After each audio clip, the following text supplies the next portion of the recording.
Então, assim, quero falar sobre um tema que nos últimos anos e com mais força nos últimos meses vem como crescendo na minha cabeça e particularmente por conta do meu trabalho com meus estudantes, né? E então, então quero sim, colocar para vocês considerar alguns aspectos sobre a conservação de formigas no Brasil, o estado das formigas, das nossas formigas então isso, vamos assim entrar, então tentar compartilhar minha tela com vocês. O window. Conseguem ver a tela, a minha tela?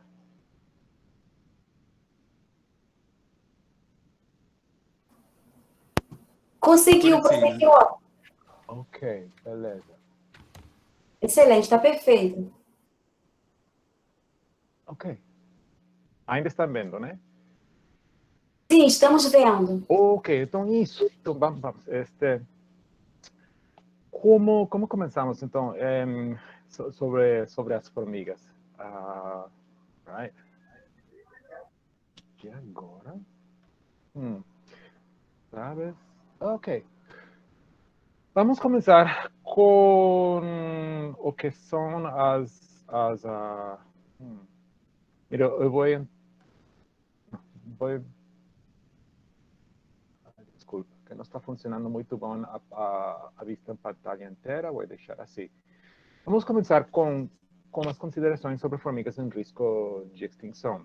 E acho que realmente vamos utilizar o padrão que é a União Internacional para a Conservação da Natureza.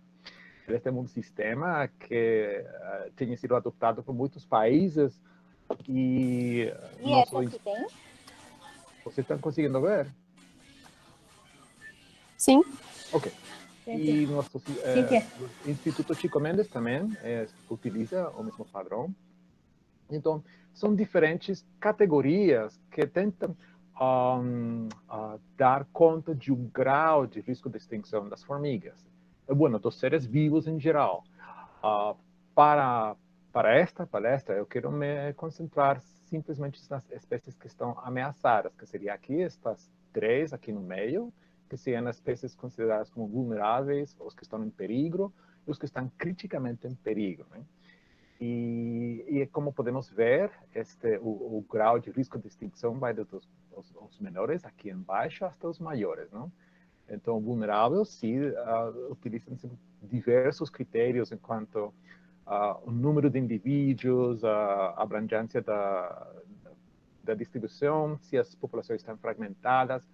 Com insetos é um pouco mais complicado porque alguns dos critérios são facilmente visualizados com mamíferos, mas com insetos é outra coisa.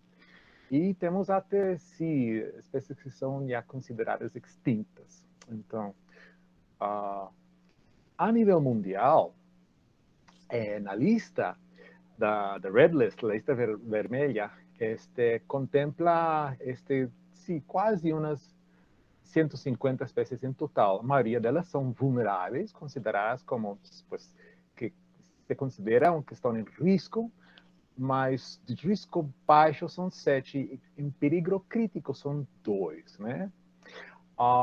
Mas o que chama a atenção, eu pesquisando um pouco esta lista vermelha, todas as espécies, a lista não muda desde o ano 1996. Todas foram botadas na lista naquele ano, e realmente não consigo perceber nenhuma atualização desde essa primeira inclusão. Até chega o momento que quase a quarta sim, quase 23% das espécies, hoje os gêneros não são válidos. Então, este é um pouco, sim, como está esta lista. Outra coisa que seria interessante visualizar é visualizar as regiões. Então, como vemos aqui, a maioria das espécies conseguimos ver na região palártica. No Neártico, temos a segunda região biogeográfica com a maior quantidade de espécies consideradas vulneráveis. seguida pela parte neártica.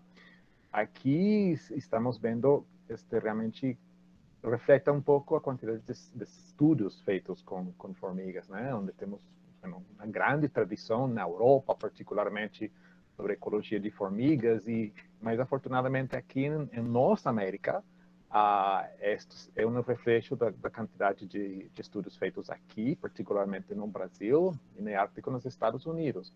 O que se deixa um pouco assim triste é que a África e a região Indo-Malásia, que deve ter uma fabulosa diversidade de formigas, mas são poucas as espécies consideradas nesta lista, né? Para que vocês saibam, as duas espécies aqui que estão em peligro crítico não são três, eu vou considerar aqui somente dois. Uma é a Neureta simone. É uma subfamília que tem uma só espécie, endêmica a Sri Lanka. As populações estão aqui no sul de Sri Lanka, a zona úmida da ilha. Eles são relativamente pequenas, a primeira impressão que são como umas fêidolas ou algo assim, né? E são várias populações, então, mas o interessante é que eles são no grupo irmão de todas as dolicoderinas, e as espécies mais pertas a esta são fósseis, são como 13 aproximadamente, se não me engano, espécies fósseis desta subfamília. Então, ela é a única sobrevivente e está considerada como, então, criticamente em peligro sob os critérios da União Internacional da Conservação da Natureza. A outra é particularmente dramática para mim e bem preocupante, que é esta famosa formiga Nothomyrmecia macrops, que é considerada como provavelmente uma das formigas mais primitivas, né, em existência. Foi descrita, se não me engano, nos anos 30, no sul da Austrália, aqui, nesta região aqui, e depois da descrição dos exemplares iniciais, sumiu de vista. Então, foram várias expedições feitas para tentar achar estas formigas, até que finalmente conseguiram. Então, são poucas populações nesta parte aqui. São formigas noturnas. Eles saem, geralmente, nas noites frias, para procurar nos árvores néctar, mas também pegam insectos e voltam ao ninho antes da saída do sol. Eles preferem as atividades em temperaturas bem frias. Quando a temperatura está acima dos 5 graus centígrados, é pouca a atividade de forrageio destas formigas. Elas podem estar fora a menos 1 grau, né? Aparentemente também favorece a caceria, porque tem concorrência de espécies bem agressivas, de Iridomyrmex, que não conseguem aguentar essas temperaturas frias, e também favorece que é mais fácil para elas pegar insetos que estão um pouco com pouco movimento por conta dessas temperaturas frias. Mas qual é a situação atual delas? Elas são mirmicinas, ou seja, da mesma subfamília das bulldog ants, das famosas Myrmecia, mas também para este gênero, as formigas mais perto delas são fósseis do âmbar do Báltico, que seriam como 3 espécies, se não me engano, do gênero Prionomyrmex, que seriam mais perto destas. Mas o que está acontecendo agora, com mudança climática e as complicações para a Austrália, é bem, bem constrangedor. Aqui na esquerda tem um mapa da Austrália deste ano, do ano passado, com as temperaturas mínimas, não meias, nesta região. Aqui temos o que seria a área de distribuição desta formiga. E a temperatura aqui, segundo o COR, está entre 9 e 12 graus. Então, o que estamos vendo é que se é a temperatura mínima, claramente não está favorecendo a atividade de forageio para estas formigas. Outro fato são as queimadas. Além de nosso país, Na Austrália também virou bem famoso por queimadas monumentais, e uma das regiões que tinha sofrido muitas queimadas é precisamente a região onde estão distribuídas estas formigas. E não esquecemos que eles procuram sua alimentação, eles saem para fazer foragem nas árvores. Então, esta queimada, embora elas, queimadas são parte do paisagem australiano, o aumento na frequência de queimadas nos últimos anos já é outra complicação. E outra seria que o cenário, as projeções, as modelagens feitas para a Austrália quanto mudança climática é bem preocupante para esta formiga. Se vemos aqui esta região onde estaria a distribuição dela, estamos vendo uns aumentos eventuais de temperatura que praticamente inviabilizam a existência destas populações na floresta, né? Então, para mim, lamentavelmente, se esta espécie praticamente é um morto-vivente, né? Que ao longo do tempo somente vão ficar as populações em laboratórios como, sim, as últimas, o último refúgio desta espécie. Conservação ex situ. Como é nosso livro vermelho? Nós temos um livro vermelho, convido vocês a entrar no website do Instituto Chico Mendes, não? São vários tomos. A última edição é do ano 2018, foi um esforço fantástico, sensacional. Então, no caso de formigas, então, vamos achar, então, sim, estão divididos por nome. Cada espécie tem um autor, um relator, geralmente uma imagem. Se é endêmica, tem um carimbo para sinalizar que é um carimbo, e a categoria, não? E as categorias estão explicadas no primeiro tomo. Então, o porquê? Porque são consideradas em perigo, ou crítica, ou vulnerável. Então, tem que ter uma justificação. E o Instituto Chico Mendes utiliza os mesmos da União Internacional para a Conservação da Natureza. Depois, temos um historial, uma explicação sobre a distribuição geográfica conhecida da formiga, com um mapa. Neste caso, estou falando de Dinoponera, se não perceberam, Dinoponera lúcida, um gênero sensacional de formigas.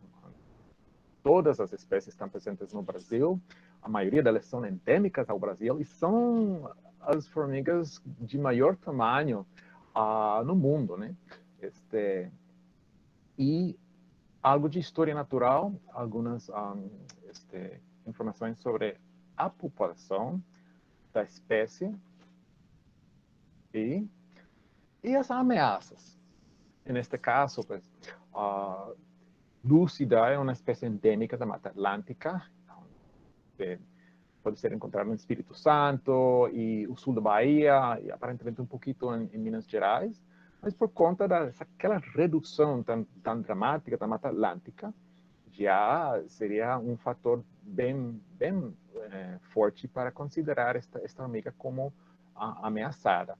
E também se toma em conta as ações de conservação e, evidentemente, como trata-se do Instituto Chico Mendes, quais populações, em quais parques, unidades de conservação podemos achar estas formigas. Então, isto é cada espécie que está na categoria de ameaçada, que seriam estas três, vulneráveis, crítica e endangered, né? Estão temos nas páginas dedicadas. Então, quantas espécies temos aqui no Brasil baseado estes conceitos?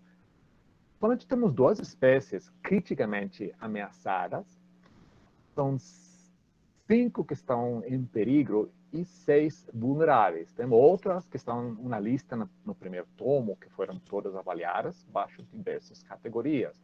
Aqui, DD são que data deficient, não temos dados, né? Least concerns são que realmente não são de maior preocupação, que são bastantes espécies. E esqueci qual é de NT, mas A nossa preocupação aqui são este grupinho aqui. Vamos lá. Para que vocês conheçam quais são estas duas espécies que estão criticamente... E esta categoria CR, critical, não crítica, é um passo, ou seja, está na beira da extinção. E algumas destas formigas que estão nesta categoria, e estou falando não somente da fauna brasileira, poderiam estar efetivamente extintas, mas ainda não temos evidências fortes para acreditar que estão extintas. Que isso precisa de fazer saídas de campo, várias, procurar onde eles tinham suas populações historicamente. Não? Então, é um esforço que tem que ser feito, porque a União Internacional para a Conservação da Natureza tem seus critérios que a gente tem que batir para tentar justificar o porquê. Esta formiga foi descrita por Jacques Delaville, né, no ano 2002, e só conhecemos daquela colheita. A localidade eventualmente foi deflorestada, desmatada, então não existe mais como floresta, e só é conhecida a série de operárias desta coleta. E até agora não apareceram mais esta fulacora. E a outra é uma espécie realmente, isto é mais sensacional para mim, porque é uma espécie que só é conhecida da série tipo do Parque de Ibirapuera, em São Paulo, Cetagroicos urbanos, que foi descrito por famoso Dr. Brandão, Carlos Brandão, e Antônio Maia Nunes, no ano 2001. Mas as amostras foram coletadas por Cincinnato Gonçalves nos anos 30, 40, no Parque Ibirapuera.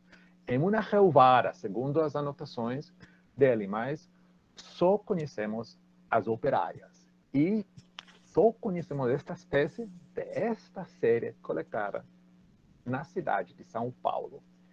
Então, estas são nossas duas espécies no livro vermelho que estão em perigo, crítico, a categoria mais vermelhas de sumir. O livro vermelho é dinâmico. Espécies podem mudar de categoria segundo as informações novas que estão chegando.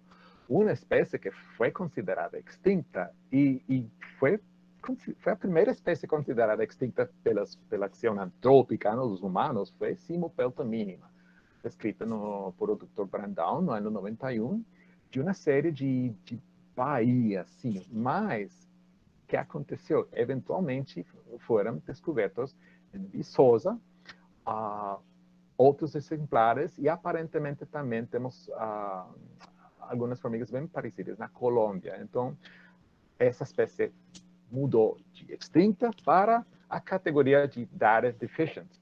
O que acontece? Ou seja, é uma das dificuldades com as formigas, né? Algumas formigas são raras, são difíceis de achar. Podemos fazer um esforço mostrar muito grande, mas só vamos conseguir poucos exemplares. No caso de mínima, aparentemente, uma espécie netamente subterrânea. E aí, se vemos como se uma espécie é rara ou é comum, depende muito das nossas técnicas de amostragem. E só temos que pensar em como mudou nossa percepção das espécies raras após da adoção das perneiras de serapieira, não? Depois que essa técnica se espalhou e virou praticamente um padrão para coletar formigas da serapieira, conseguimos entender que muitas das espécies que eram consideradas hiper raras, uma coisa super difícil de achar, não, era como arroz, né? Ou seja, estavam por todas partes. E esta ainda é rara, mas afortunadamente não está extinta. Uma coisa que chama a atenção, nas três categorias de espécies ameaçadas, se vemos as localidades conhecidas para todas elas, todas estão na costa. Todas estão na costa, não é nada aqui na parte interior do país. Sim, temos espécies avaliadas que estão no interior, mas as que ficam nesta lista estão todos aqui, praticamente na costa, né? Então, isso também dá um pouco de pensar onde estão os pesquisadores, um pouco essa facilidade de a gente sair para o campo, fazer a amostragem. Então, sem dúvida, aqui mostra um forte viés. Também poderia ser outra coisa que vamos falar um pouco mais na frente, não? Mas essa sim é um padrão um pouco interessante. Então, todas essas espécies que estão nestas categorias para nosso livro vermelho estão na costa.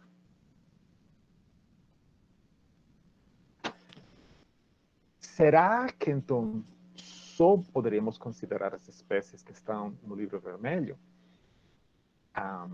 Não. Eu falei, é dinâmico. E, afortunadamente, temos muitos pesquisadores sobre formigas aqui no Brasil e muitos jovens como vocês que estão assim, empolgados com este grupo de formigas. E sim, ou seja, acho que a formicofauna brasileira, comparado com outros países tropicais, é uma das melhores conhecidas. Um estudante que estava no meu laboratório fazendo o mestrado, Amanda Martins, estudou o gênero Ginoponera. E ao longo do trabalho dela, e assim estudando todas as amostras, uma espécie que foi descrita no ano 2013, a Ginoponera híspida, é conhecido de poucas amostras. E todas estas amostras são do estado de Pará. E olha aqui. Aqui conseguimos ver, estes são os pontos das amostras que Amanda conseguiu estudar para a sua dissertação. Eu coloquei esta área aqui sobre um mapa feito por o Instituto Nacional de Pesquisas sobre as ocorrências de desmatamento identificadas no ano 2019 e, lamentavelmente, a coincidência é perfeita, onde há a zona vermelha bem quente de desmatamento e seria interessante procurar também os mapas das queimadas, né? Esta formiga, poderemos, sem dúvida, dizer que está em perigo bem crítico. Né? Não esqueçam que Ginoponera é grande, eles caçam sobre o chão e as rainhas, eles não têm rainhas, são operárias que botam ovos, né? Então, eles não conseguem ser uma dispersão assim ampla como no caso de espécies de formigas com rainhas que têm suas asas. Então, Ginoponera híspida é uma espécie que, lamentavelmente, também está uma situação bastante crítica e precisamos ter sim, mais informações. Todas as amostras que ela conseguiu estudar não são assim, recentes não são. Então, fica isso como uma preocupação. Né? Outra espécie que foi considerada na lista, mas como least concern, menos preocupação, é esta, Pachycondyla curiosa. Pachycondyla curiosa é uma espécie que foi coletada neste Igapó, bem perto de Manaus, né, no ano 76. E só conhecemos esta rainha, que está no Museu de História Natural de Los Angeles. É o único exemplar desta formiga. Aparentemente, é arbórea por conta da técnica de amostragem do coletor naquela época. E estamos procurando novos exemplares destas formigas, né? Mas até agora, nem os vouchers, as amostras de comprovação que foram deixadas por o equipe de pesquisa de alemães que fizeram este trabalho no INPA, não conseguimos achar mais amostras, né? Que aí Itana também ajudou nessa procura. Então, esta seria outra formiga que está como least concern, mas até agora só conhecemos esta formiga de um exemplar. E é uma formiga de um tamanho meio, não é uma coisa pequenininha. Esta, afortunadamente, foi considerada pelo Instituto Chico Mendes, está como de menos preocupação, mas mesmo assim, só conhecemos martialis, que é uma espécie monotípica para sua subfamília, perto de Manaus. Então, conhecemos esta espécie de poucas amostras. Afortunadamente, as queimadas e conflagrações terríveis que afetam Pará, não é o caso aqui para Manaus, mas existe uma degradação da floresta mesmo assim, e é uma situação que a gente tem que estar monitoreando. Né? E por quê? Porque não é qualquer formiga. Olha a posição filogenética desta formiga. Né? Junto com os Leptanilae, ela é irmã de todas as outras formigas. Então, é uma formiga bem importante na hora de estudar e entender a história evolutiva de todas as formigas. E é uma espécie endêmica ao Brasil. Né? Mas até agora, achar novos exemplares super difícil. Então, isto é, sim, não está em perigo de extinção, mas não podemos esquecer destas formigas e temos que, de algum jeito, tentar monitorear a situação desta espécie de formiga. Se o desmatamento, falando um pouco sobre o porquê as razões que estão contribuindo com esta situação precária de algumas espécies de formigas, o desmatamento seria a primeira coisa que a gente vai pensar. Aqui tem um mapa onde temos essa cobertura boscosa de mata original no Brasil e como ficou hoje, né? Então, vemos como tinha sido drástico, de realmente desolador, especialmente na Mata Atlântica bueno, os Amazonas vai pelo mesmo caminho. E aqui, mesmo assim, este mapa não considera a situação na Caatinga nem no Cerrado, não? Muito pouco. Então, considerando o grau de devastação na Mata Atlântica e o feito que são muitas das espécies endêmicas, é claro que é impossível que não tinha acontecido extinções de formigas aqui. Isso, mas não temos como provar. Né? Simplesmente não temos como provar que se extinguiram formigas aqui por conta destas mudanças nos hábitats. Mas, se utilizamos alguns dados históricos de formigas em coleções e podemos ver um pouco como está a situação, o desenvolvimento da cobertura boscosa de mata ao longo do tempo, dá para possivelmente enxergar melhor a situação. Aqui, assim, outro resultado do trabalho de Amanda Martins é Dinoponera australis, que é a espécie de Dinoponera com a maior rango de distribuição, né, que cobre Paraguai e parte da Argentina, uma boa parte do Brasil, no sul do Brasil. E então, aqui temos os dados de Paraná. Aqui temos mapas com a cobertura boscosa e como essas matas foram pouco a pouco trocadas por campo de milho e de sorgo e de gado, e os registros, as amostras.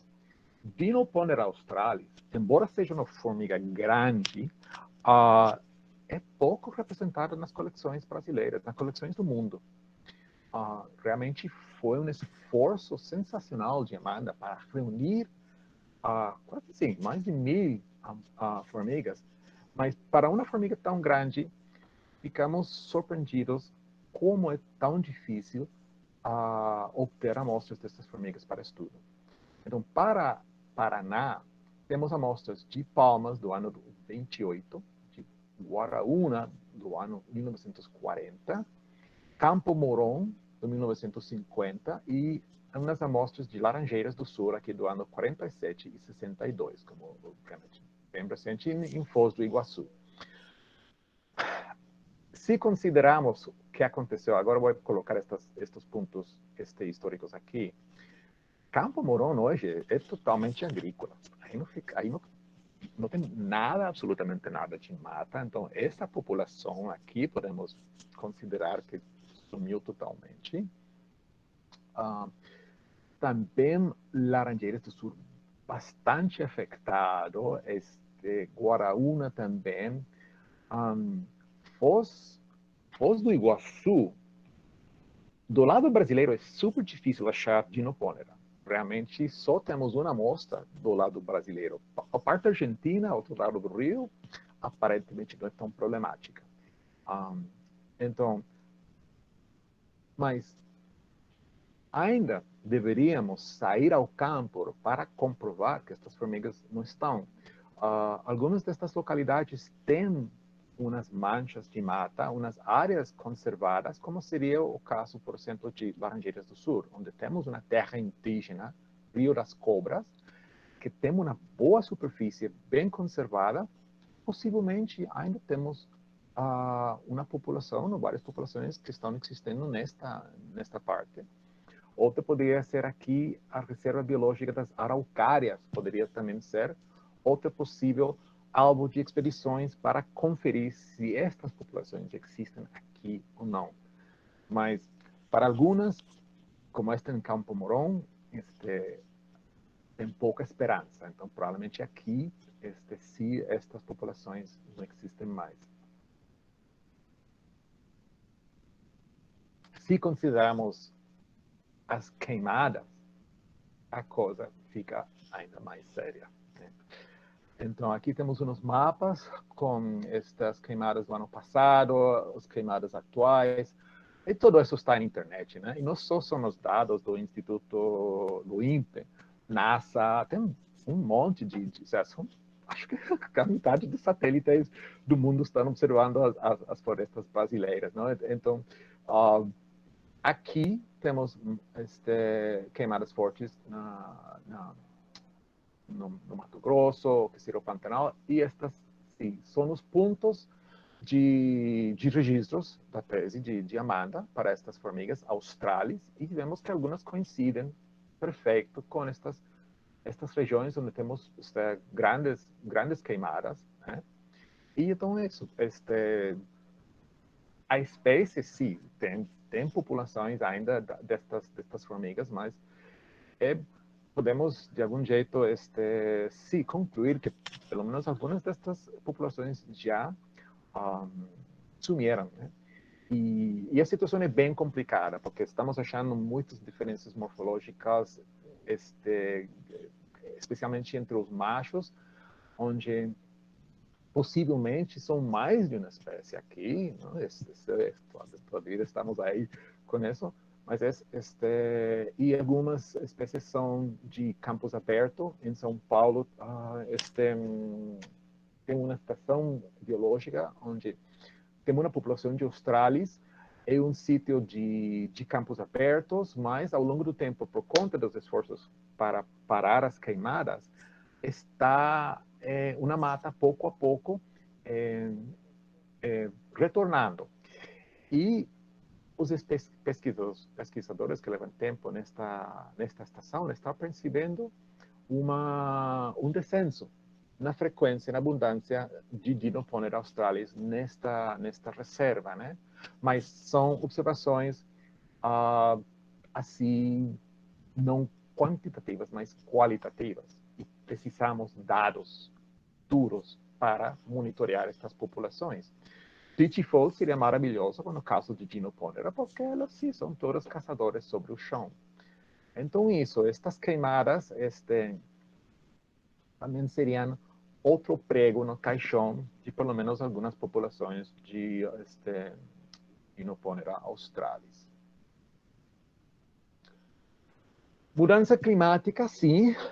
Facilmente a gente poderia imaginar formigas especialistas em montanha alta, montanhas que ao longo do tempo, se as temperaturas, os padrões de precipitação vão mudar, elas poderiam de algum jeito tentar subir, mas chega um momento que as montanhas se acabam. Tem alguns estudos feitos aqui no Brasil, com o efeito de mudança climática sobre a formiga, e também na Austrália. A parte trópica úmida da Austrália, aquela península que queda na costa este, não? A Cape York Península, onde está Townsville e Cairns. E uns pesquisadores que fizeram modelagem, tomando em conta não somente mudança climática, mas também mudança no hábitat. Já, são as duas coisas combinadas. Chegam à conclusão que para o ano 2085, quase a totalidade dessas florestas úmidas vão ficar como nosso cerrado na atualidade. São 300 espécies de formigas que eles pesquisaram, tem um monte de endêmicas para estas montanhas. Então é uma conclusão bastante triste, né? Para a Caatinga, Pernambuco, todos os modelos climáticos estão prevendo uma queda forte nas precipitações, pelo menos de 22%, eventualmente, e um aumento das temperaturas. E tomando em conta estes modelos e o grau de perturbação humana, extração de madeira, atividades de gado e outras coisas, um grupo de pesquisadores conseguiram detectar, embora não uma queda forte enquanto à diversidade taxonômica, mas sim uma queda na diversidade filogenética e a diversidade funcional. Então, isso precisamos de trabalhos de campo, de estudos deste tipo, para saber realmente como todos estes câmbios, todas estas mudanças vão impactar nossas formigas. Eu falei de um dado anecdótico, como aquele caso das populações de Dinoponera australis nesta estação de campo da USP. Eu vou falar sobre mim. Então, aqui, onde eu morava na Venezuela, temos uma floresta que chega a mais de 2.000 metros. É uma floresta maravilhosa. O primeiro parque nacional na Venezuela, Henri Pittier, e nesta estação biológica, que foi o venue para Ant Course no ano 2008.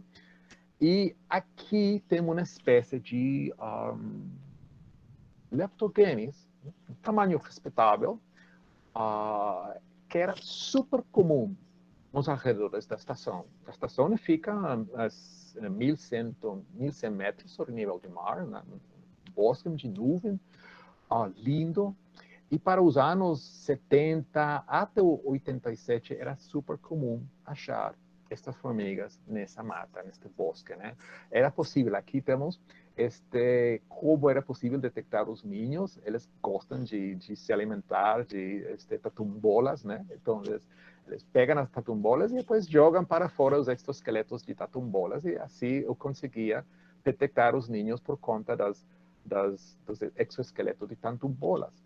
O primeiro que me alertou para a presença destas formigas aqui foi o próprio William Brown. Ele ficou lá nessa estação no ano 73 e pegou bastantes, né? E depois, sim, eu achei, mas depois chegou um momento quando eu percebi que sumiram. Foi depois do ano 2000. E era impossível achar estas formigas nos arredores da estação. E se tinha que subir na montanha um pouco mais, hasta 1.300 metros. E nessa faixa altitudinal era possível achar estas formigas. Mas o que aconteceu? Seria um caso de mudança climática, outra coisa?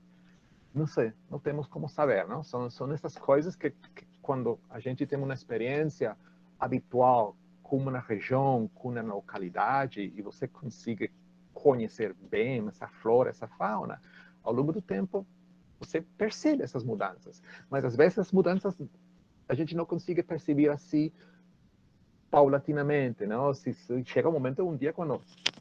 Nossa, e as vespas? E as formigas? O que passou? Mas já aconteceu o nosso evento, né? Só uma licencinha para confirmar. Invasivas também é outro problema. Então, aqui vou falar da formiga argentina. Corina, perdona-me, por favor. Mas compartilhamos estas formigas aqui no Brasil, né? Não.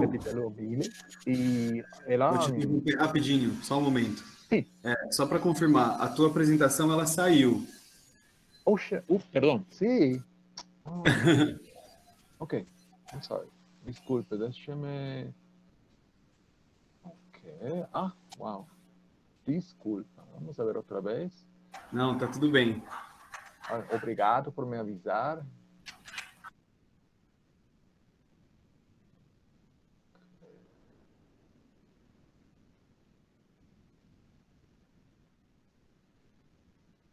Agora.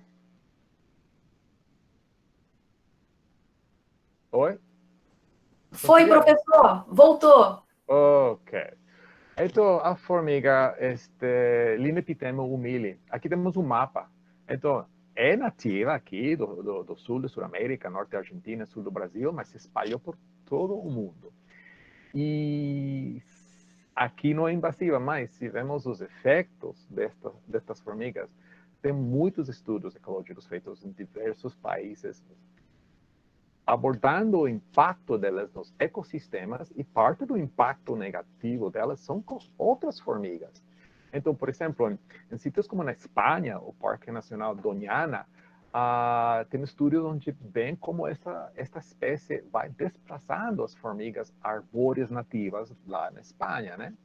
Em localidades da Califórnia, na Espanha, estudos diferentes conseguiram relacionar uma queda na diversidade beta nas comunidades de formigas nestes dois sítios, tanto na América como na Europa, e também por conta dessa interação com outras formigas que são dispersadoras de sementes, vemos como esta formiga ficou associada como uma queda também na dispersão de sementes de algumas espécies de plantas que precisam de formigas para se espalhar, e também favorece a maior taxa de depredação de sementes para algumas plantas. Então, e tudo por essas interações com outras formigas. Além disso, estas formigas são bem agressivas e eles interagem com as famosas formigas Pogonomyrmex, ou os seed harvesters, essas colheitadoras de sementes em zonas secas de Califórnia, norte de México. E em Califórnia tem estas lagartixas super simpáticas, horned lizards, são adoráveis, não? São assim, super fofinhas, com estes chifres, e elas se alimentam muito de Pogonomyrmex. É uma fonte importante de alimento para estas lagartixas. E por conta da influência antagônica de Linepitema com algumas espécies de Pogonomyrmex, além de estar prejudicada a Pogonomyrmex, está sendo prejudicada as populações desta lagartixa. E isto é na Califórnia. Com Texas, a Solenopsis invicta, que é nativa para nós, mas lá é invasora, também está acontecendo o mesmo, por conta das interações antagônicas de Solenopsis com Pogonomyrmex em Texas. Tem outra espécie desta lagartixa que está sendo também prejudicada. Então, vemos como, por conta da importância das formigas e como se, pelo menos estas lagartixas dependem de grupos de formigas, mas por esse efeito desta Linepitema, é uma cascada de efeitos lamentáveis, não? Phaedula megacéfala é uma das piores espécies invasivas, né? E a gente poderia pensar que, por conta de nossa riqueza, nossa diversidade, as formigas brasileiras estão um pouco blindadas, não? Contra os efeitos de invasores do exterior, porque não esquecemos que Phaedula megacéfala é africana, não? Mas não é assim. E olha este estudo aqui, feito em Camerún, em México, onde eles fizeram estudos para ver que tanto conseguem as formigas nativas resistir, aguentar a agressividade, os ataques de Phaedula megacéfala. No Camerún, como é uma formiga nativa da África, eles acharam uma boa quantidade de formigas camerunenses que estão conseguindo aguentar o assédio de Phaedula megacéfala, mas no México não foi assim.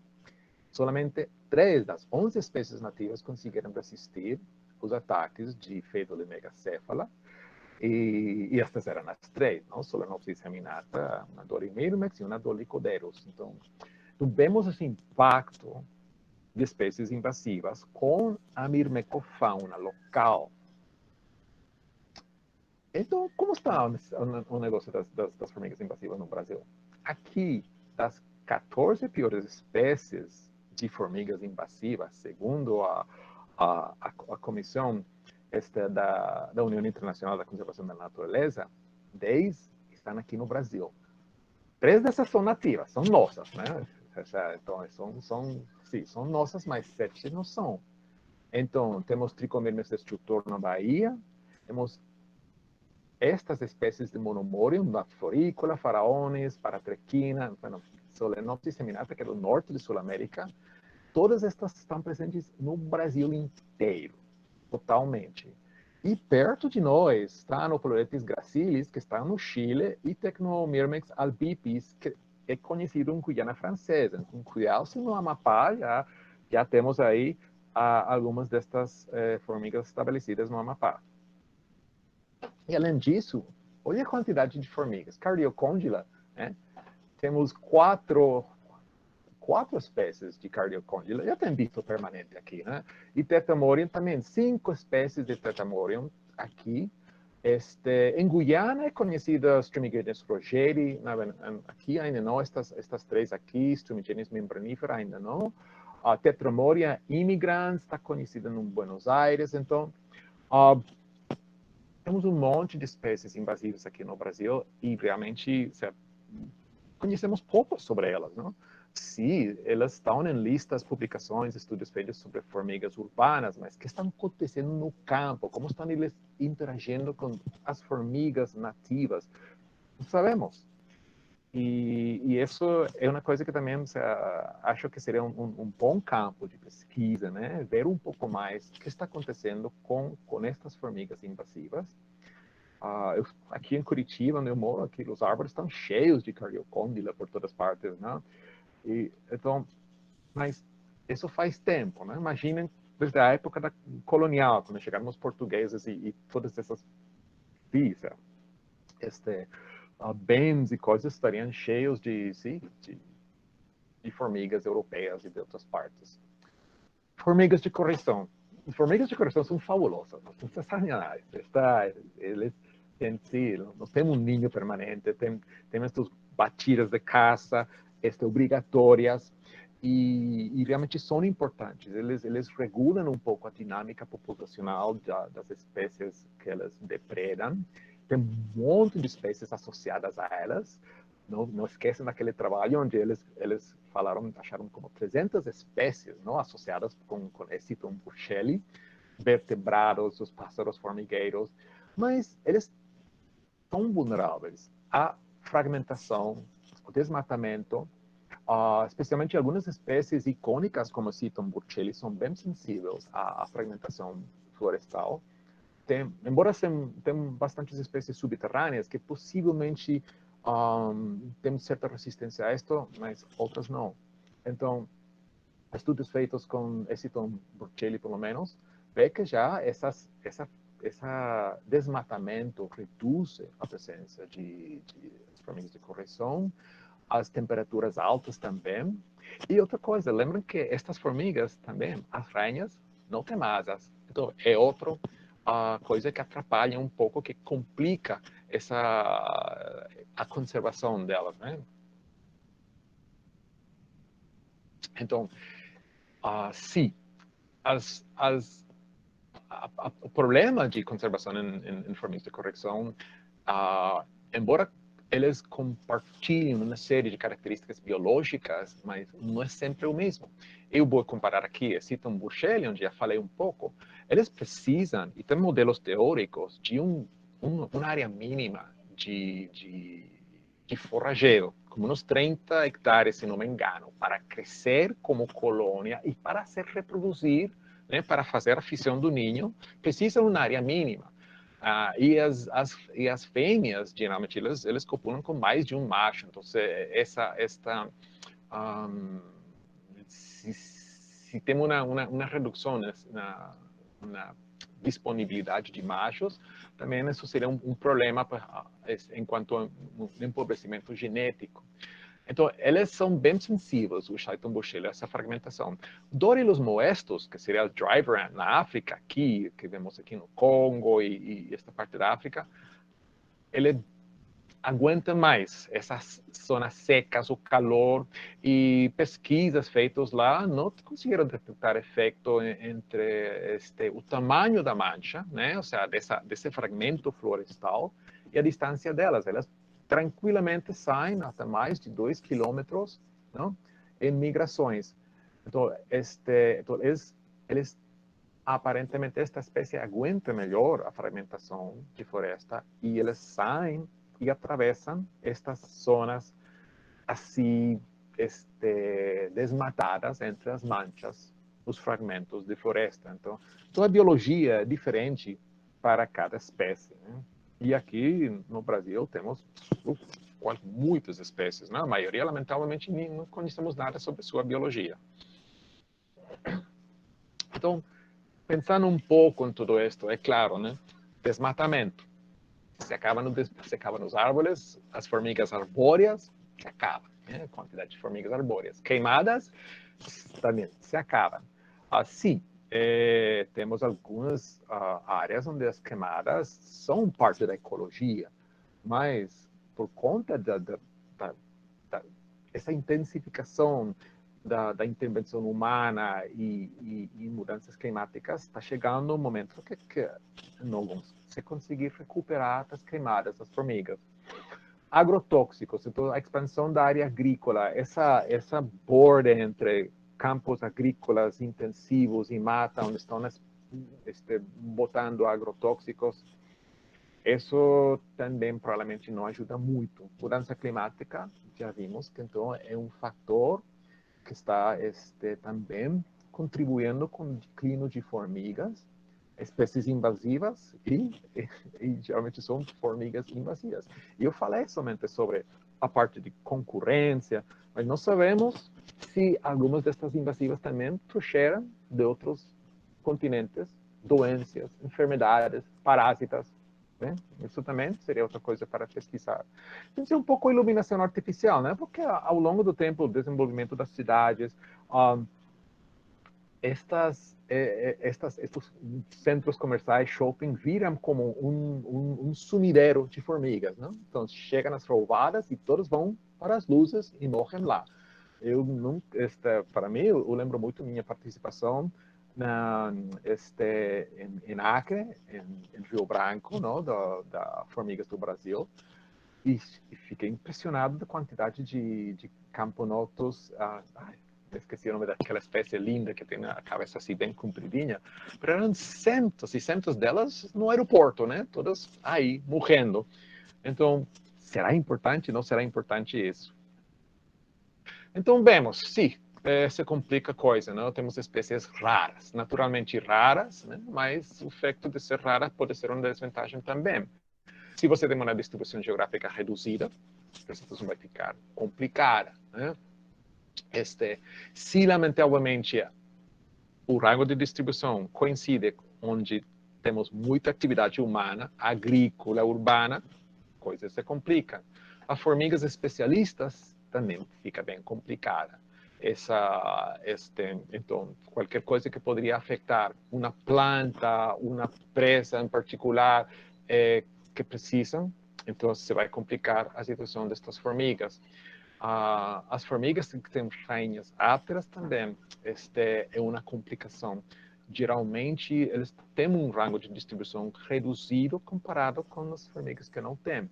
As formigas de correção, por conta esse hábito nômada, se espalham um pouco mais. Mas outras formigas que são com rainhas ápteras ou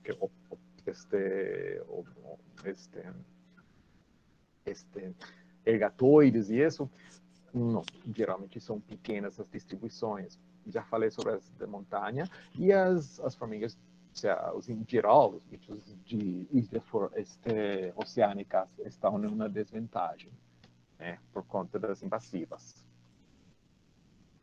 Que podemos fazer, então?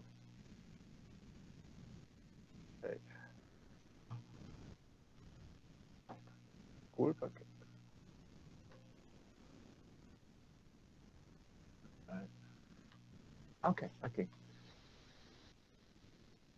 Primeiro,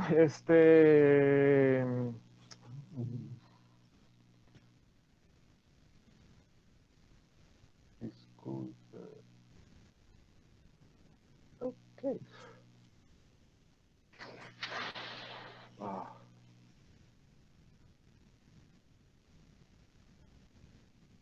Primeiro, mira, as formigas, os insectos em geral, com os humanos, nosso destino está unido totalmente. Não tem como separar, né?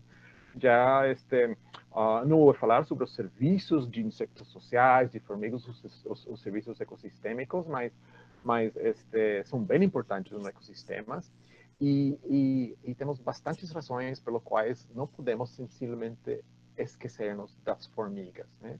Então, tomando isso em conta, temos que, de algum jeito, quebrar essa falsa dicotomia, ou salvamos nossa economia ou conservamos o bicho. Isso é uma grande mentira, né? Ou seja, acho que é possível combinar as duas coisas, não? Temos que procurar um modelo, vários modelos onde permita a gente não esquecer de manter o aparato econômico, toda a economia funcionando, não? Mas também temos que compatibilizar com o bem-estar, que não é essencialmente quantidade de rendimento, afinal do exercício econômico, né? Então temos que identificar essas ameaças e como essas ameaças vão se juntando e sendo maiores, né? Temos que procurar, sim, a manutenção da abundância destas populações de biomassa delas, conservar a dinâmica das populações, essas distribuições históricas, manter os serviços ecossistêmicos e essa diversidade de insetos e de formigas. E tem que ser trabalhado em diferentes níveis, microhábitat, paisagem, regional e até mundial, porque os pessoal que os que pelo menos trabalhamos com formigas somos uma colônia que é mundial, né? Então é um grupo que comparado com outros grupos é forte. Então é isso. Incrementar a heterogeneidade nas paisagens agrícolas, monoculturas são fatais, não? Tratar de reduzir os agrotóxicos, controlar, evitar essa introdução de espécies invasivas. Temos que estudar essas espécies invasivas. O que está acontecendo com as espécies invasivas aqui no Brasil, né? E que fatores estão afetando as formigas? Temos alguns estudos feitos aqui, recentes, bem legais, não? Especialmente do grupo com Inara Leal, feitos na Caatinga, sobre as perturbações antrópicas, não? E tem outros também que estão começando a ser feitos. Mas o que eu percebo é que não temos trabalhos feitos ao longo do tempo. Isso é uma coisa que tem que de algum jeito, começar a fazer. Então, temos que pensar em conservação de espécies ameaçadas, né? Ou seja, já falei de algumas dinoponer aí, e apoiar ativamente programas de restauração, conservação, tratar de fazer educação e extensão com o público. Olha, temos uma legislação que tem que ser tomada em conta, né? Mas também a mesma legislação está em perigo de extinção, né? Com a administração atual. E valorizar um pouco essa pesquisa e educação, tentar que isso saia de nossas paredes acadêmicas para lá fora, né? Então, alguns exemplos. Mira, é possível fazer reservas para insetos. A Rússia tem micro-reservas só para insetos. Algumas destas são formigas. Né? A formiga, a famosa formiga do bosque, uma formiga rufans, não esqueço, não? Mas aqui temos, então, um sistema de micro-reservas somente feito para formigas. Em muitos países europeus, as espécies de formigas são protegidas pela lei e você pode ter um problema muito sério um monte de pessoas que são amadores e outros, e alguns com apoio dos governos locais, que estão protegendo as formigas, não? E tentando educar o público, as crianças, os colégios, sobre o valor destas formigas, como aqui, este grupo aqui de Lucerna, na Suíça, sobre a proteção destas formigas europeias da mata, né? os ingleses, não, têm seu grupo aqui, não, são amadores que gostam de vespas e abelhas e formigas, não, então tem seu grupo aqui que estão no campo ajudando em censos e coisas assim, e não são acadêmicos, são sim, qualquer pessoa, não, um carteiro, eletricista, advogado, mas nossa, quer sair na natureza e fazer algo. Vamos brincar com insetos. Com insetos são relativamente tranquilos para estudar, né? E isso, temos que sair do lab, né?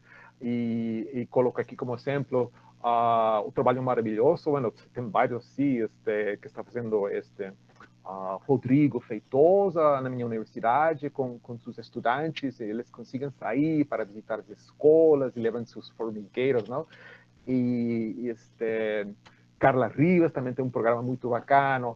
Agora com este primeiro simpósio ibero-americano de myrmecologia, está fazendo um programa só para crianças, não? E isso para tentar empolgá-los com a ciência utilizando as formigas. E isso, ou seja, definir espécies prioritárias, as áreas prioritárias para conservar. Bueno, já está ficando pouco tempo. Um trabalho muito bacana, sensacional, que fiz pouco, Raquel Divieso, da UFPR, com Márcio Pio, os colaboradores, era priorizar as zonas de amostragem para formigas, estudando as localidades onde temos registros de formigas e tomando em conta a perda de habitat, né? Então, vemos que a Caatinga é super crítico para fazer a amostragem, também Pantanal, vai ficar algo de Pantanal ao final destas queimadas, e também uma milhar bem um pouco já não por bioma, sino por regiões mais restritas, não? Onde seria os cores mais escuros aqui, onde falta realmente fazer a amostragem para formigas.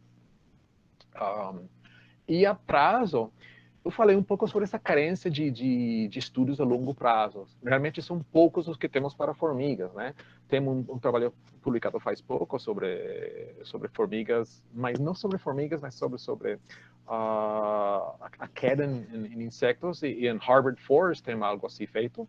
Mas vamos aproveitar o que temos nas coleções acadêmicas, nos museus, ver que amostragens feitos quantitativamente no passado a gente pode conseguir fazer hoje. Então, temos um ponto de referência no passado e vamos criar um novo ponto de referência hoje. Mas, sim, temos que tomar em conta a confiabilidade das identificações, uma série de coisas, mas isso seria possível.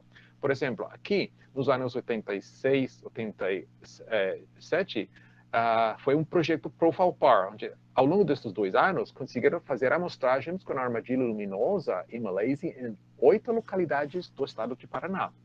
E agora estamos começando a trabalhar com esse material, né? Já temos triado as formas de correção e agora subindo esforços com o laboratório de Rodrigo, vamos começar a ver tudo isso, a ver se depois de fazer a contagem dessas amostragens, vamos tentar fazer novas amostragens. E sim, monitoreo, temos que estabelecer programas de monitoreo. Aqui em Brasil, temos várias localidades onde se estão fazendo estudos ao longo prazo, né? E existe um protocolo para amostragem de formigas, o ANTPELG. Então, esse é um trabalho que tem que ser feito para ver o que está acontecendo ao longo do tempo com nossas formigas. E uma coisa que vou colocar aqui para discussão também. Eu fiquei doido com a quantidade de pessoas que vendem formigas, que comercializam com formigas, e eu pensei que era uma coisa europeia, não? Mas realmente aqui também, na Chile, Espanha, e vendem de tudo. E é um pet shop, mas só para formigas.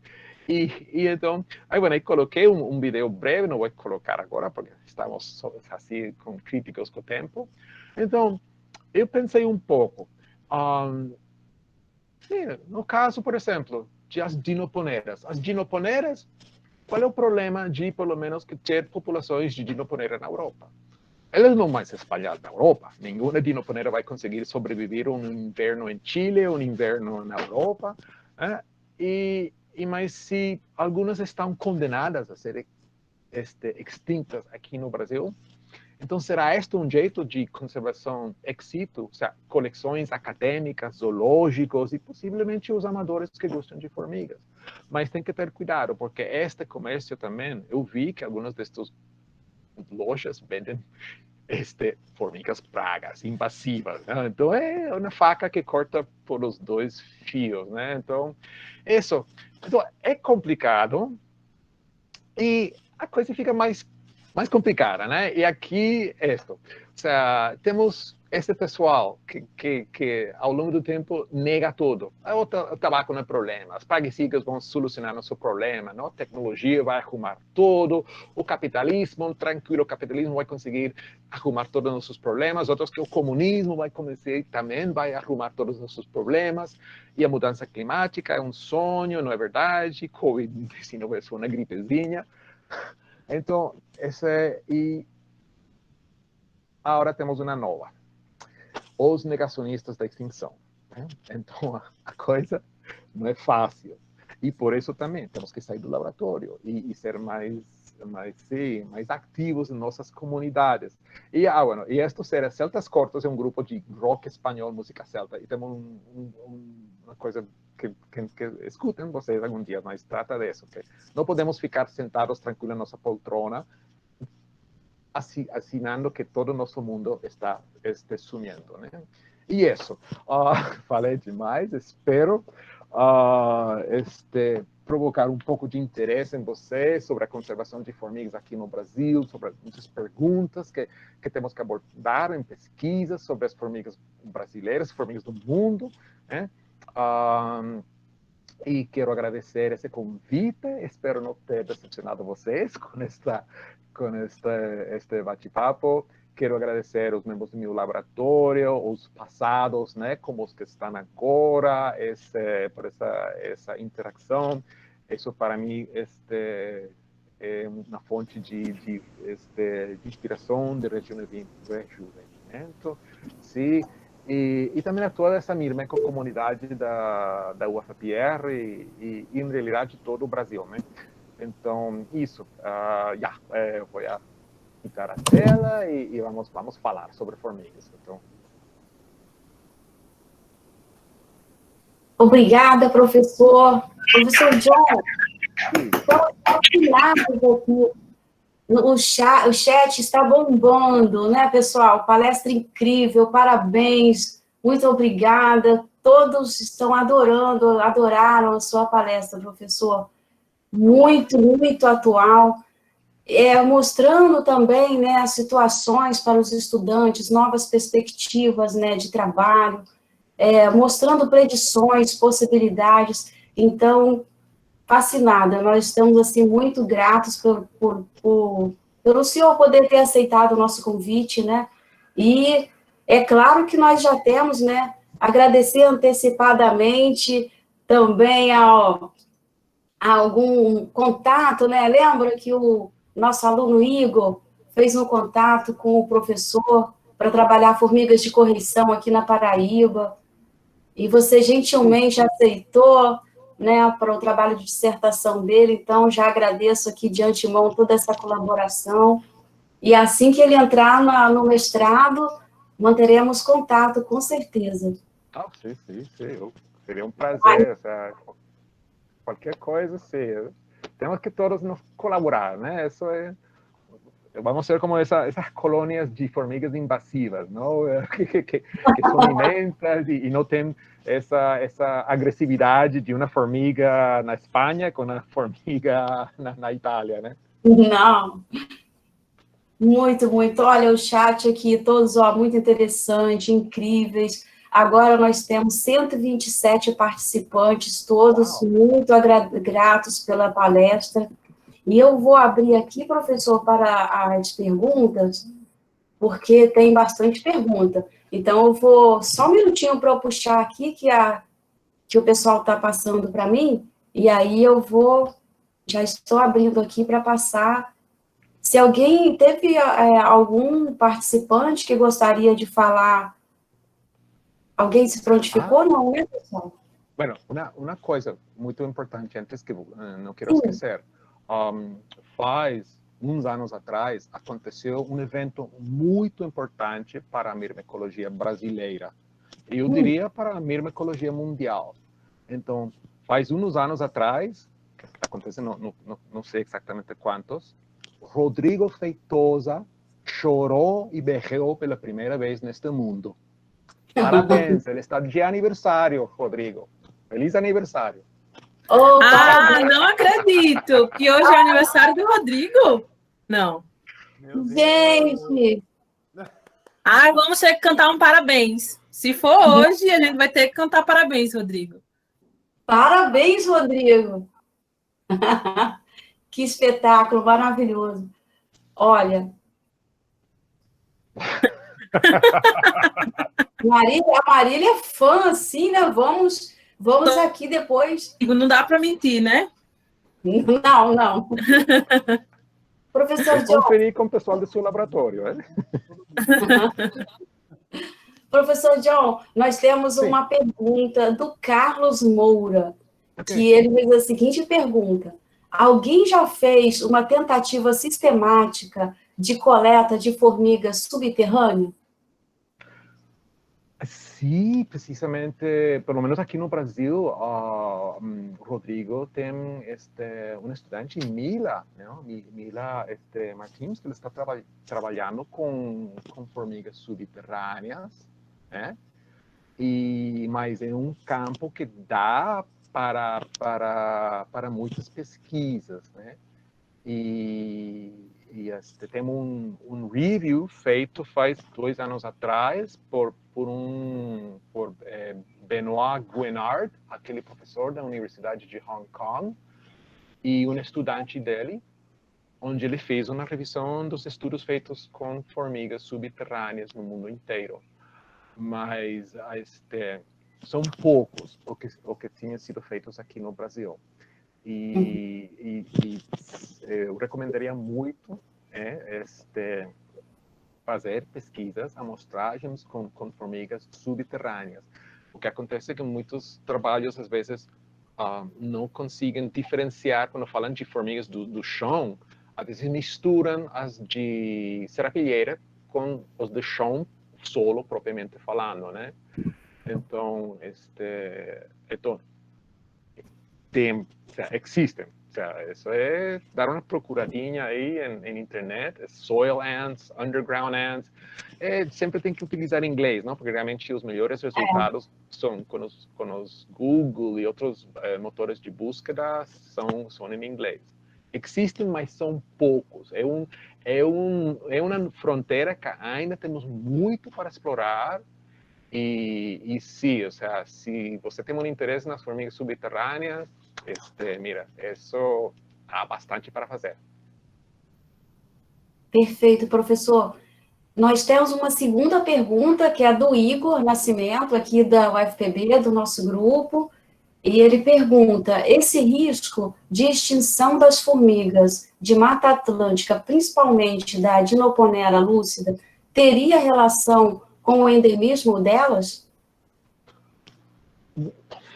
Sim. Um endemismo, lembra que o endemismo tem diversos graus. Uma formiga pode ser endêmica a um vale, uma coisa assim, não? Ou na montanha. Mas endemismo implica uma distribuição restringida. E uma distribuição restringida implica maior probabilidade de que algum evento catastrófico pode acabar com sua população. Então, elas realmente não sabemos a distribuição histórica antiga, mas pelo menos registros assim de Rio de Janeiro, coisas assim, não temos, né? De coletores assim famosos como de Borgmeier naquela época, quando ainda existia bastante da floresta atlântica. Então, essa distribuição endêmica para esta região da Mata Atlântica e que sofreu tanto desmatamento, sim, é um fator importante para tomar em conta. Levando em conta o status de ameaçada de Dinoponera lúcida. Mas é bom ver um pouco o fato que está esta formiga aqui, mas não quer dizer que para sempre vai ficar ameaçada. Então, tem que ser monitoreios, né? Algumas populações, possivelmente tem algumas populações que estão tudo bem, em parques. Eu vi de uma maneira lúcida a primeira vez, foi fantástico, fabuloso, né? Quando visitei este Espírito Santo, Vitória, mas num parque assim da cidade de Vitória, estava aí, né? Então, sim. Então, mas sim, endemismo bem restringido e destruição de hábitat é um coquetel muito ruim. Ok. Outra pergunta é da Priscila Santos de Souza. Existe alguma possibilidade de Paquicôndila curiosa ser sinonímia de outra espécie que possui mais registros? Não, não é. Vou confessar uma coisa, essa espécie, se alguns de vocês chegam a coletar, por favor, contactam-me. Essa espécie, em realidade, não é uma Paquicôndila, é um gênero novo, é uma linhagem novo, não descrito, de ponerinas. E, felizmente, eu consegui estudar a amostra o ano passado nos Estados Unidos, e, em realidade, nada de Paquicôndila, é uma coisa totalmente diferente, com uns detalhes morfológicos sensacionais, mas só temos essa amostra, né? E sim, é isso. Então, não é. É uma espécie única. E, lamentavelmente, país, né? Que está lá em Los Angeles. Perfeito. A outra pergunta é da Maiara Olinto, aqui da UFPB. Existe, do PPGEMA, né? Obrigada, Maiara. Existe algum plano de ação nacional ou algum outro método para a conservação dessas espécies de formigas ameaçadas de extinção, como, por exemplo, a formiga fênix, Cimopelta mínima? Que eu saiba, não. Ou seja, um plano assim nacional, não. Que eu saiba. Pode ser que existem iniciativas a nível local, coisas assim, mas um plano nacional, vamos procurar aqui no website do Instituto Chico Mendes e isso, para formigas, não. Certo. A outra é do Murilo.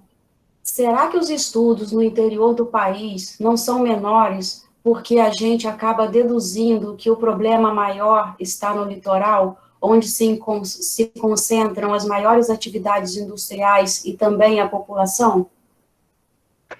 Essa, Mira, é uma ótima pergunta. Eu penso que são várias coisas que provavelmente estão contribuindo àquele padrão que a gente conseguiu ver.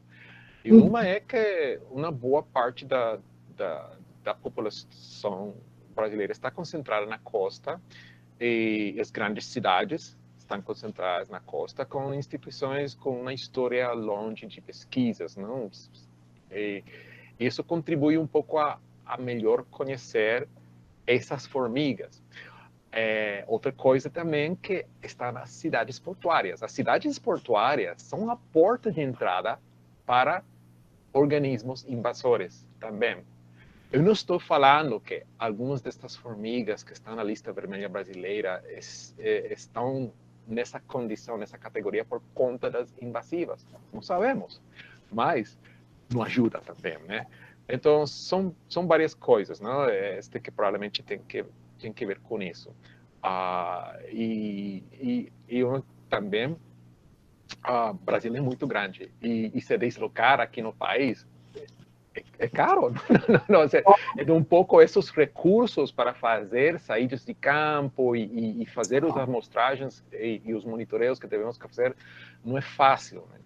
Então, eu acredito que são várias as razões pelas quais estamos observando, pelo menos para estas três categorias, que todas estão na costa, né? Que eu diga a Marília com as coletas no Acre, né, Marília? Bom, vamos ao Gabriel Brito. Estudos relacionando o potencial medicinal e alimentar. Certeza. Não é, Marília? Gabriel Brito. Estudos relacionando o potencial medicinal e alimentar, nutricional de algumas formigas poderia ser uma das soluções para a conservação? Eu não... Soluções, para mim, o problema é complicado. Podem contribuir positivamente. Algumas compostos de utilidade na saúde humana tinham sido extratos de formigas. Acho que a toxina de paraponera clavata, tem alguns compostos extraídos de lá. As formigas sim produzem um monte de compostos com propriedades antibióticas mas o que acontece é que a gente pode descobrir essas coisas, mas depois podem ser sintetizadas no laboratório. Então já não precisamos mais dessas formigas, assim, seria um jeito de pensar. Mas mas essa possibilidade essa utilidade, embora seja incômodo pensar que temos que justificar economicamente todo, mas lamentavelmente, também não podemos ignorar um argumento desse tipo, não? Então, utilizar argumentos, sim, é possível utilidade de produtos, sim, com um valor.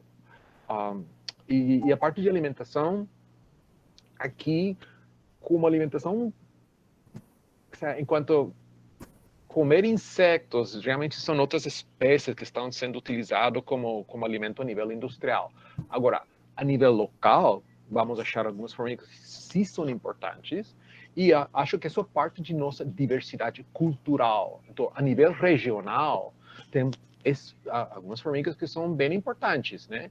E enquanto, sim, porque são parte da cultura, e isso tem um valor muito grande. E se a gente abraça essa filosofia que a diversidade é boa, a diversidade cultural, não queremos ter todo homogeneizado culturalmente, também temos que valorizar, então, isso, as pessoas que gostam de se alimentar, por exemplo, de algumas saúvas, as larvas de determinada espécie de formiga, e também, para mim, é válido utilizar isso como razão, não? Algo de peso para conservar e valorizar as culturas regionais. Ok. Já está acabando, professor. O Aleardo Alves, ele pergunta, existe alguma espécie de formiga brasileira cosmopolita que tenha se tornado praga em outra nação? Mas, bueno, sim, porque aqui a lavaté Solenopsis invicta, Fire Ant, a famosa Fire Ant. Faz em Google Fire Ant e vai ver. Essa formiga é uma das piores pragas do mundo, né? Está em todas partes. E o esforço para pesquisar a biologia dela são milhões e milhões de dólares. E, se não me engano, faz pouco entrou na Austrália, não lembro, mas sim, Solenopsis invicta. E Linepitela humili também é nativa de aqui e é uma espécie também super praga que está em todas partes. Então, isso funciona assim, né? A gente recebe formigas invasivas de outras partes do mundo, da Europa, da África, mas exportamos também, né? Então, é um intercâmbio comercial. Ok. Agora, o Boaventura Centeno, ele pergunta, qual a tua opinião sobre o uso das formigas na entomofagia? E o que pensas sobre a entomofagia? Não. Bueno, entomofagia, para mim, eu acho bem interessante em geral. As formigas, em particular, eu não conheço de nenhum projeto da utilização de formigas industrialmente, né? Tem, sim, produtos locais, por exemplo, na Colômbia, norte de Santander, onde as saúvas comer as rainhas é uma tradição. As license plates, placas dos veículos, os números da matrícula dos veículos em norte de Santander tem uma formiga ata, né? E você pode comprar em lata, né? Mas ainda assim é um produto pequeno, localizado. Mas insetos para entomofagia são outras coisas, grilhos, tenébrios, coisas assim que já temos técnicas para a industrialização.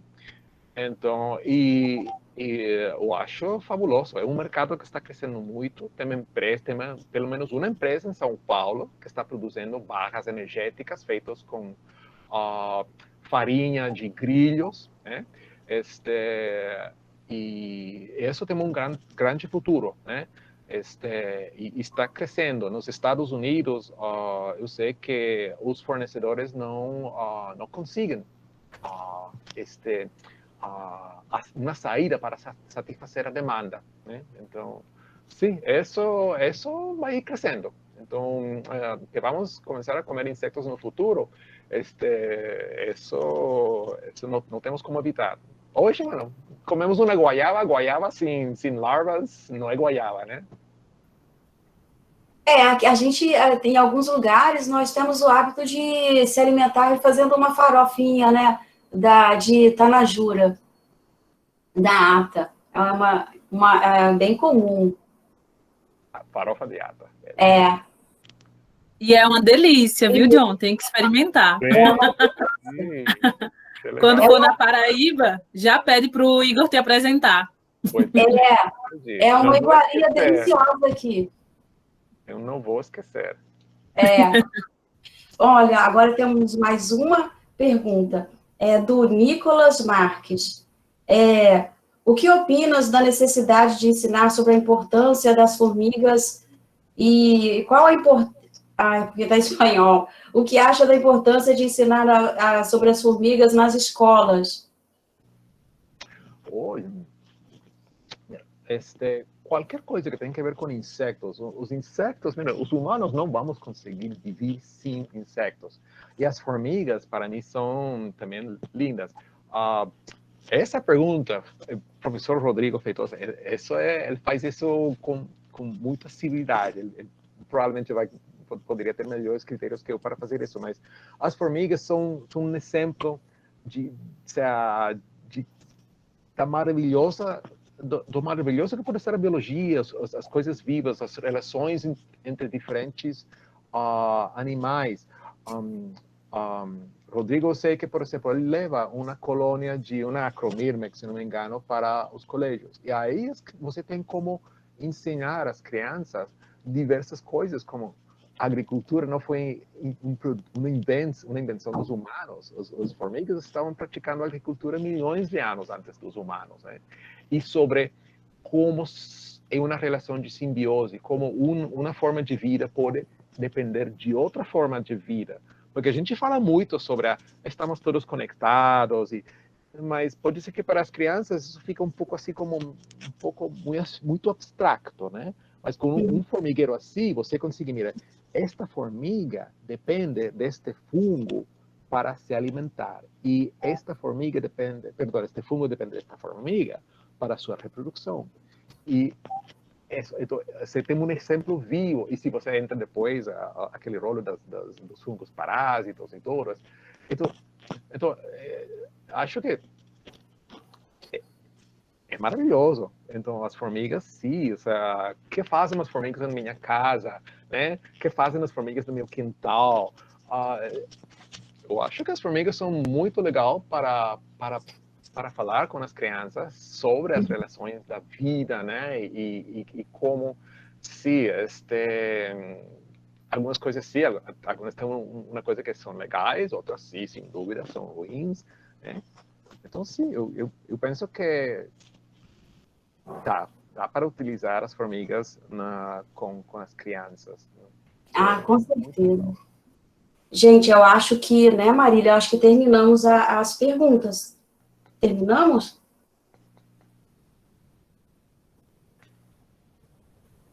Cortou aqui para mim. Acho que foi, né? Concluímos? Isso, acho que sim. terminamos as perguntas. Mais uma vez, eu quero agradecer ao John, né, por ter aceito o nosso convite. E é isso, a palestra foi sensacional. Como eu estou também entrando agora nessas coisas de mudança climática e nessas coisas, então, muito...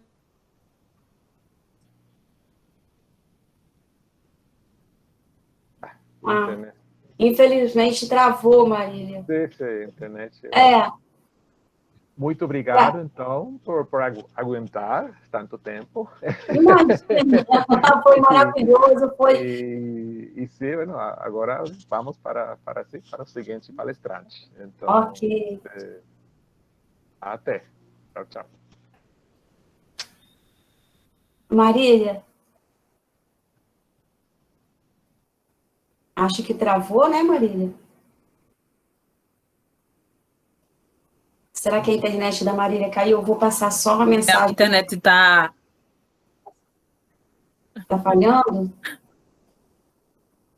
Mais ou menos. Acho que agora vai. Vai. Então tá. Agora eu vou pedir para... Vou roubar uns minutinhos da palestra da Lívia. Deixa eu ver aqui. Só um momento.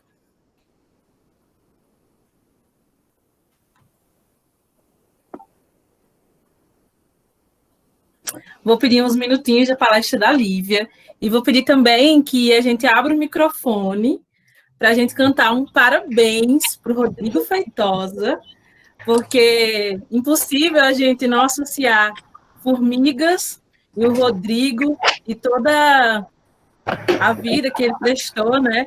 E vamos falar, eu sou suspeita para falar, então, do Rodrigo. Então, eu vou pedir que a gente cante agora um parabéns para ele se sentir abraçado. Puxa aí, Marília. 1, 2, 3. Parabéns.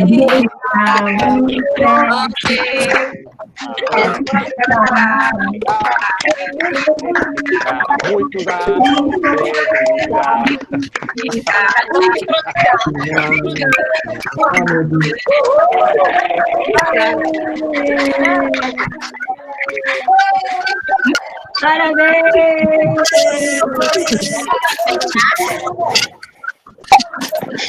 Desculpe, Vai ter como entrar, não? Gente! Quem diria que a minha maior festa de aniversário seria durante o isolamento social, hein?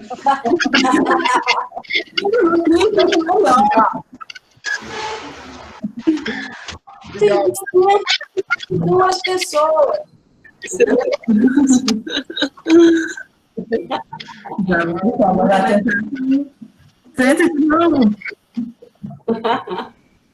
Perfeito.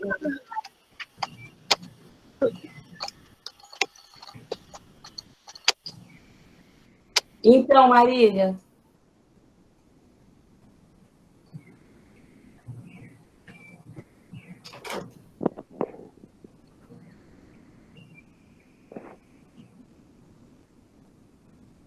Acho que a Marília ficou tão emocionada que... ela caiu aqui, acho que foi a emoção mesmo. Então tá, Rodrigo, eu espero que a nossa amizade continue, tá? Mesmo depois disso. Então tá certo, gente, a gente vai seguindo.